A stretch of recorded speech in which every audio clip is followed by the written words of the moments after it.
Marvel பனிஷரோட 3rd season release பண்ணியிருக்காங்க. என்ன மாதிரியே உங்களுக்கு ப்ரீவியஸ் சீசன்ஸில் என்ன நடந்ததுன்னு சின்னதாக ஒரு ரீகேப் வேணும்னா வாங்க ஃபர்ஸ்ட் சீசனோட ரீகேப்குள்ளே போகலாம். ஃபர்ஸ்ட் பேசிக்காக ஃப்ராங்க் யாருன்னு தெரியணும்னா, ஃப்ராங்க் கேசில் வந்து ஒரு ஆர்மி வெட்ரன். மிலிட்ரியிலேருந்து வந்தவன் அவனோட ஃபேமிலியை யாரோ கொலை பண்ணிட்டாங்க. அதாவது ட்ரக் கார்ட்டல்ஸ்குள்ளே நடக்கிற சண்டையில் அவங்க ஃபேமிலி இறந்துட்டாங்க. அப்படி அவங்க ஃபேமிலியை கொலை பண்ண ட்ரக் கார்ட்டல்ஸ் எல்லாத்தையும் பழி வாங்கிட்டு அவங்க குடும்பத்தோட சாவு காரணமான எல்லாரையும் கொண்டுட்டு இப்போ என்ன பண்ணுறதுன்னு தெரியாமல் விரக்தியில் தனிமையில் வாழ்ந்துட்டு இருக்கான். ஒரு கன்ஸ்ட்ரக்ஷன் ஒர்க்கரா காலம் போகுது, ஆனால் அவனுக்குள்ளே இருக்க அந்த கில்ட்டினஸும் லோன்லினஸும் அவனை விட்டு போகவே மாட்டேங்குது. அப்போ தான் அந்த கன்ஸ்ட்ரக்ஷன் சைட்டில் நடக்கிற அநியாயங்களை பார்க்குறான். அங்கே ஒரு குரூப் மட்டும் ரொம்ப வெல்த்தியாகவும், அதேமாதிரி அந்த குரூப் தான் அந்த கன்ஸ்ட்ரக்ஷன் சைட்டையே ஆட்டி படைக்கிறாங்க. லைக் அவங்க தான் எல்லாமேன்ற மாதிரி நடந்துக்கிறாங்க. ஃப்ராங்க் இதெல்லாம் பார்த்துட்டு அமைதியாக தான் இருக்கான் அன்டில் அன்லெஸ் ஒரு இன்னோசென்ட் பாதிக்கப்படுற வரைக்கும்.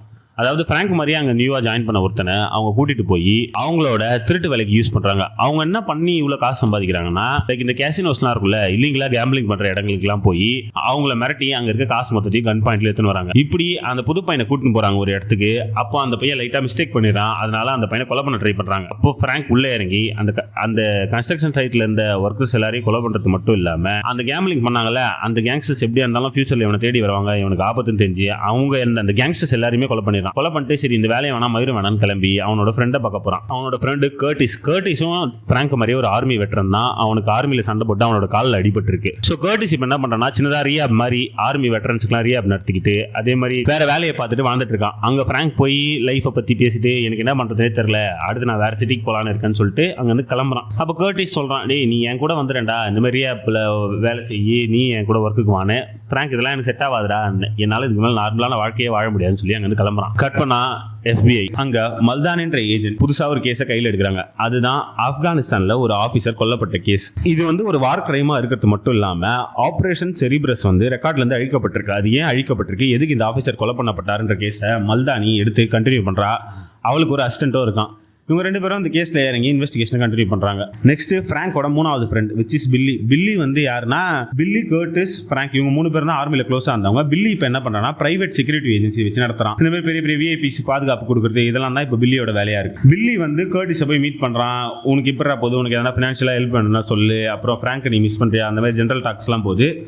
அதே மாதிரி பில்லியும் மம்தானியும் ஒரு இடத்துல மீட் பண்ணுறாங்க. அதாவது மம்தானியோட டீமுக்கு வந்து ட்ரைனிங் செஷன் மாதிரி வைப்பாங்கல்ல, அந்த ட்ரைனிங் செஷனில் வந்து பில்லி தான் அந்த ட்ரைனிங் செஷனை கண்டக்ட் பண்ணுறான். அங்கே வந்து மம்தானியும் பில்லியை மீட் பண்றா. சோ இங்க எல்லாருமே கனெக்டடா இருக்காங்க. இப்பதான் இந்த சீரிஸோட முக்கியமான கேரக்டர் இன்ட்ரோடியூஸ் பண்றோம், மைக்ரோ யாருன்னா, அவனும் ஆர்மில இருந்த வெட்டரன் தான். பட் அவன் வந்து டெக்னிக்கல் சைட்ல இருந்தவன். அப்படி அவன் டெக்னிக்கல் சைட்ல இருந்துட்டு வீட்டுக்கு திரும்பி வந்து வெட்டரனா இருக்க சொல்ல அவன் கைக்கு ஒரு வீடியோ கிடைக்குது. அந்த வீடியோ தான் மல்தானி இன்வெஸ்டிகேட் பண்றல அந்த ஆபீசர் கொலை பண்ணப்பட்ட வீடியோ. அந்த வீடியோல சுத்தி அமெரிக்கன் ஆர்மி மெம்பர்ஸ் மூஞ்சில மாஸ்க் போட்டுக்கின்னு அவனை ஏதோ ஒரு விஷயத்துக்கோசம் டார்ச்சர் பண்ணி இன்ஃபர்மேஷன் கேட்டு கொலை பண்றாங்க. இந்த வீடியோ கையில கிடைச்சவன் இதை வெளியில எடுத்துட்டு வரணும்னு சொல்லி ட்ரை பண்றான். அதுக்குள்ள CIA வந்து இவனை கொலை பண்ண ட்ரை பண்ணுது. அதுல ஒரே ஒரு கன்ஷாட்டோட ரிவர்ல விழுந்தவன் உயிர் பழிச்சு இப்ப அண்டர் த ரேடார்ல வாழறான். அதாவது அவன் செத்துட்டான் கவர்மெண்ட் நம்புது, பட் அவன் இன்னும் உயிரோட தான் இருக்கான். அண்டர் த ரேடார்ல உட்காந்து யார்கிட்ட ஹெல்ப் கேட்கலான்னு பார்க்க சொல்லதான் அவனுக்கு ஃப்ராங்கை வந்து ட்ராக் பண்றான். ஃப்ராங்க் இன்னும் உயிரோட தான் இருக்கான்னு தெரிஞ்சுக்கிட்டான். ஃப்ராங்கை ட்ராக் பண்ணி அவனை போன்ல கான்டாக்ட் பண்ணி, என்கிட்ட முக்கியமான ஒரு மேட்டர் இருக்குதுடா, நேரில் வா நம்ம பேசலாம்னு சொல்லி அவனை நேரில் ஒரு இடத்துக்கு கூப்பிடுறான். ஆனா ஃப்ராங்க் வந்து யாரோ அவனை கொலை பண்ண தான் ட்ரை பண்றாங்கன்னு நினைச்சு அங்க கன்னோட போறான். பட் அங்க அவன் இல்ல.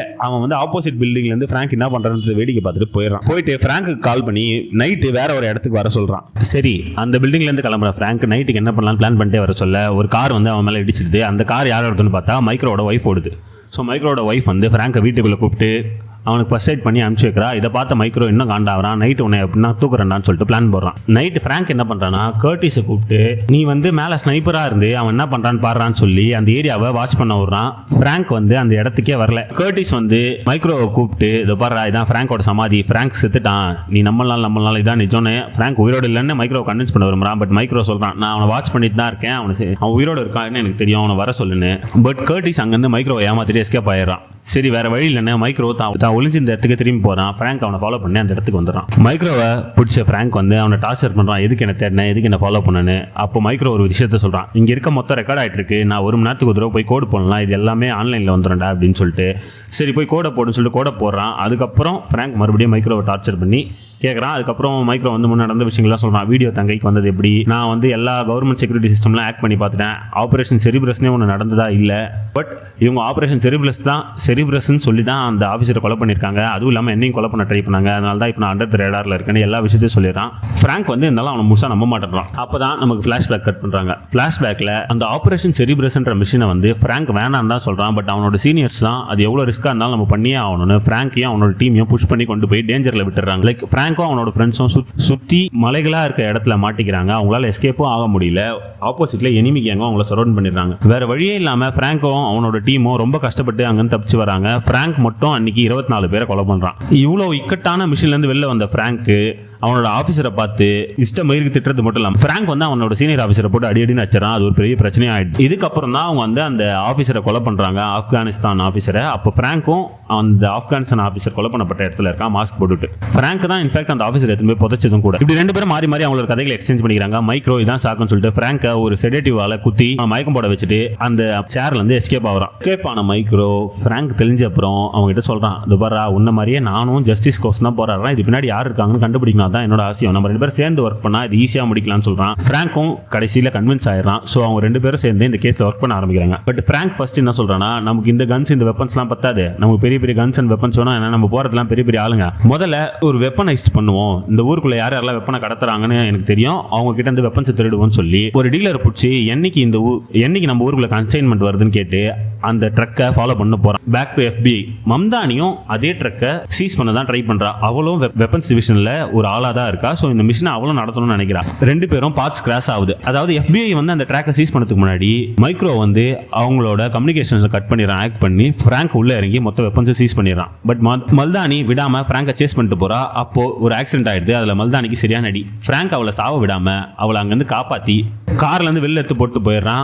ஆம்புலன்ஸ் வந்து அவளை காப்பாத்திது. அப்பதான் மல்தானிக்கு ஒரு விஷயம் ரியலைஸ் ஆகுது, ஃப்ராங்க் இன்னும் உயிரோட தான் இருக்கான். ஃப்ராங்க் இந்த கேஸ்ல முக்கியமான ஒரு ஆள். ஃப்ராங்க் உயிரோட இருக்கானா, நமக்கு நிறைய இன்ஃபர்மேஷன் கிடைக்கும், நம்ம ஃப்ராங்கை சேஸ் பண்ணணும்னு சொல்லிட்டு. மீன்வைல் மல்தானிக்கும் பில்லிக்கும் ஆன ரிலேஷன்ஷிப் டெவலப் ஆகுது. அவங்க 2 பேரும் டேட் பண்ண ஸ்டார்ட் பண்றாங்க. அதே மாதிரி ஃப்ராங்க்குக்கும் மைக்ரோட ஃபேமிலிக்கும் ஒரு ரிலேஷன்ஷிப் டெவலப் ஆகுது. ஃப்ராங்க் வந்து மைக்ரோட வீட்டுக்கு போறான், சின்ன சின்ன ஹெல்ப்லாம் பண்றான். இதெல்லாம் மைக்ரோவால பார்த்துட்டு சும்மா இருக்க முடியல கேமரால. ஏன்னா மைக்ரோ வந்து அவனோட வீடு சுத்தி கேமரா செட் பண்ணி சர்வேலன்ஸ் பண்ணிட்டு தான் இருக்கான். ஒரு முக்கியமான விஷயத்த சொல்ல வந்தேன். லூயிஸ்னு ஒருத்தர் இருப்பான், ஒரு பைத்தியக்காரன். இவன் கர்டிஸோட அந்த ரீஆப் குரூப்ல அவன் வந்து ஆர்மியில வெளில வந்து PTSD-ஆல ரொம்ப பாதிக்கப்பட்டிருப்பான். அவனால நார்மலான லைஃப் லீட் பண்ண முடியாது. ஸோ அவன் வந்து இந்த பில்லியோட ஆர்மியில போய் பிரைவேட் ஆர்மியில சேர ட்ரை பண்ணுவான். அங்கேயும் கர்டிஸ் வந்து கெடுத்து விட்டுருவான், நீங்களாம் வர தேவைடா போடான்னு சொல்லிட்டு, ஏன்னா நீ மென்டலி அன்ஸ்டேபிளா இருக்குன்னு சொல்லிட்டு. இந்த பைத்தியக்காரன் என்ன பண்ணுவான், ஒருத்தனுக்கு ஹெல்ப் பண்றேன்னு போய் அரெஸ்ட் ஆயிடுவான். இவன் ஹெல்ப் பண்ண போன ஆள் வந்து இவனை விட்டு ஓட்டுருவான் அரெஸ்ட் ஆக சொல்ல. ஸோ அதனால கோவத்தில் அந்த ஜெயிலேருந்து வெளில வந்தவன் அந்த ஆளை கொலை பண்ணுறான். ஸோ அவன் மேலே ஒரு மர்டர் கேஸும் விழுந்துரும். இது ஒரு முக்கியமான பிளாட் பாயிண்ட். ஏன்னா இது பின்னாடி கொஞ்சம் இதுவாகும். ஓகே, நம்ம கையில் இப்போ வெப்பன்ஸ் இருக்கு, நமக்கு தேவை, நமக்கு அந்த ஆப்ரேஷனுக்கு ஹெட்டாக இருந்தவன் தான், அதாவது ஃப்ராங்க் வந்து அடிச்சான்ல அவனை போய் எங்கே கான்ட்ராக்ட் பண்ணா, அவன் வந்து ஒரு CIA ஹெட் குவார்ட்டர்ஸில் ட்ரைனிங் கொடுத்துணும். அவனை போய் ட்ராக் பண்ணி நம்ம தூக்கணும், நமக்கு பல இன்ஃபர்மேஷன் கிடைக்கணும் முடிவு பண்ண ஃப்ராங்க்கும் மைக்ரோவும் அவனை தூக்க முடிவு பண்ணுறாங்க. இந்த பக்கம் மம்தானி என்ன பண்றா, ஃப்ராங்க் இன்னும் உயிரோட தான் இருக்கான்னு தெரிஞ்சாவ அவனுக்கு க்ளோஸான ஆட்கள் யாருன்னு பாக்குறா. அப்பதான் கேரன் உள்ள வரா. கேரன் வந்து டேட் டெவில் சீரிஸ் பாத்தீங்கன்னா உங்களுக்கு தெரியும், அதுல வந்து ஃப்ராங்க்கு நிறைய ஹெல்ப் பண்ணிருப்பா. ஸோ அவளை கூப்பிட்டு ஃப்ராங்கை பத்தின விஷயங்கள்லாம் கேட்கறா. அவ எதுவும் இல்லைன்னு சொல்றா. அவ ஆஃபீஸ்ல இருக்க அவளோட அசிஸ்டன்டே அவனை நம்ப மாட்டான் ஃப்ராங்க் இன்னும் உயிரோட இருக்கான்னு. பட் அவ சீரியஸா நம்புறா ஃப்ராங்க் இன்னும் உயிரோட இருக்கான்னு. கேரன் போய் ஃப்ராங்கை மீட் பண்ணி இந்த மாதிரி ஒன்று தேடுறாங்கடா CIA இல்லைன்னு சொல்றா. ஃப்ராங்க் அதெல்லாம் பத்திலாம் கவலையப்படாம இந்த விஷயத்தை ட்ராக் டவுன் பண்ணனா அந்த வீடியோவில் இருந்தாங்களா 6 பேர், அதில் யார் யார் உயிரோட இருக்காங்களோ அவங்களாம் கண்டுபிடிக்கணும். ஆப்வியஸ்லி ஹெட் உயிரோட இருக்கான், அவன் வந்து CIA ஹெட் குவார்ட்டர்ஸில் இருக்கான், அவனை தூக்கத்து அவனுக்கு நிறைய செக்யூரிட்டி இருக்கும், அவனை தூக்கத்து கஷ்டம். பட் அது இல்லாமல் ஒருத்தர் உயிரோட இருக்கான் ஆஃப் த கிரிட்ல, எந்த ஒரு கம்யூனிகேஷனும் இல்லாமல், ஃபோன்ஸ் நெட்ஒர்க்ஸ் எதுவுமே இல்லாமல். அவனை போய் பார்த்து அவங்ககிட்ட இருந்து இன்ஃபர்மேஷன் கலெக்ட் பண்ணலான்னு போகிறாங்க.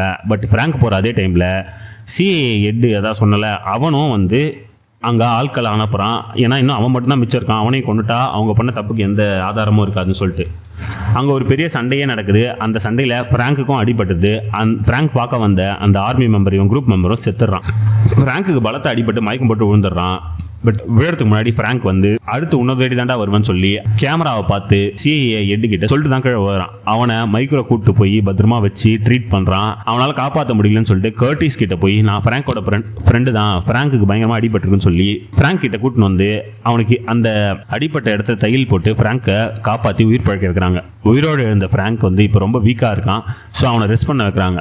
இந்த டைமில் தான் பில்லி வந்து மல்தானி கிட்ட க்ளோஸாக இருக்கான்ல, அவனுக்கு வந்து ஃப்ராங்க் உயிரோடு இருக்க விஷயங்கள் மல்தானி மூலியமாக தெரியுது. என்னடா நம்ம 3 பேர் தான் க்ளோஸ், எனக்கே தெரியாமல் ஃப்ராங்க் உயிரோடு இருக்கானான்னு சொல்லிட்டு கர்டிஸ் கிட்ட போய் கேட்டு சண்டை போட கர்டிஸ் போய் இதை ஃப்ராங்க் கிட்ட சொல்கிறான். ஸோ ஃப்ராங்க் வந்து உண்மையிலேயே மீட் பண்ணுறான் பில்லியை மீட் பண்ணி, ஏன்டா என்கிட்ட மறைச்சேன்னு பில்லி கேட்க, நான் உயிரோடு இருக்கிறது உனக்கு தெரிஞ்சா உனக்கும் தான் ஆபத்து, அதனால தான் நான் அவங்ககிட்ட சொல்ல, நீ அட்லீஸ்ட் நீயாச்சும் சேஃபாக இருப்பேன் தான் அப்படின்னு சொல்லிட்டு இவங்க 2 பேர் கான்வர்சேஷன் நடக்குது. உனக்கு எந்த ஹெல்ப் பண்ணாலும் எனக்கு கேளு, நான் இப்போ இவ்வளோ பெரிய கம்பெனி வச்சிருக்கேன் அப்படின்னு சொல்லிட்டு பில்லி சொல்கிறான். எனக்கு எந்த ஹெல்ப்பும் தேவையில்லப்பா, நீ நல்லா இருந்தால் சரிதான் சொல்லிட்டு ஃப்ராங்க் அவங்ககிட்ட பேசிட்டு அங்கேருந்து கிளம்புன அப்புறம் பில்லி போய் ஒரு காரில் ஏறி உட்காடுறான். யாரோட கார்லன்னு பார்த்தா அந்த CIA ஹெட்டோட காரில் தான். பில்லியும் ஃப்ராங்க்குக்கு துரோகம் பண்ண ஆட்களில் ஒருத்தர் தான். ஃப்ராங்க்குக்கு அப்படி இவங்க எதனால துரோகம் பண்ணாங்க, ஃப்ராங்கோட ஃபேமிலியை உண்மையிலேயே கொலை பண்ணது யாரு, அப்போ ஃப்ராங்க் இதுக்கு முன்னாடி கொலை பண்ண ட்ரக் கார்ட்டல்ஸ் மெம்பர்லாம் ஃப்ராங்கோட ஒய்ஃப் கொலைக்கு காரணம் இல்லையா, இதெல்லாம் தான் நம்ம அடுத்த வீடியோவில் பார்க்க போகிறோம். அடுத்த வீடியோ நாளைக்கே வந்துடும். அதை பார்க்கணுன்னா மறக்காமல் சேனலுக்கு சப்ஸ்கிரைப் பண்ணுங்கள், நோட்டிஃபிகேஷன் ஆன் பண்ணுவீங்க. கண்டிப்பாக நாளைக்கு நான் வீடியோவோட வரேன். பை.